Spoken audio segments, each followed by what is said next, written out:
Okey, untuk gastrik, GERD dan anxiety, terutamanya yang ada GERD dan anxiety, kerisauan melampau, dia sangat berkait dengan perut bahagian atas pusat. Itu nombor satu wajib. Yang kedua ialah di bawah rusuk kiri dan kanan.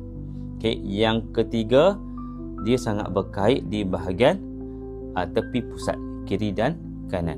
Okey, cara nak buat dia. Okey, ambil minyak gestar, letak je minyak semua.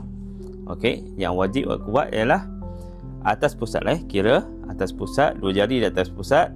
Okey, lepas dah letak minyak, kita tarik, tolak, tekan atas pusat. 10 saat lepas.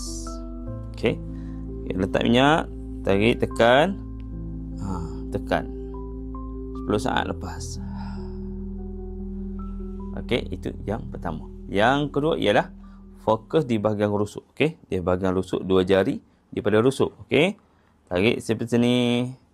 Okey, tekan. Tarik nafas, lepas, tekan.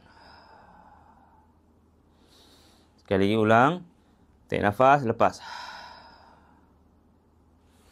Ini pun sama, ambil daripada tepi rusuk sampai tengah. Okey, sampai di bawah rusuk ni, tengah perut, tekan.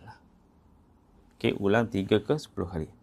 Okey, untuk yang berjalan sampai dah teruk, sampai dah terbongkok-bongkok, okey, ambil di kiri, tolak, okey, sampai tepi pusat, tekan.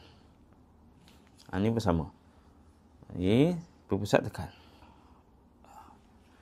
Okey, ulang-ulang buat 10 kali. InsyaAllah sangat membantu untuk masalah terlekat dan rasa berdebar. InsyaAllah.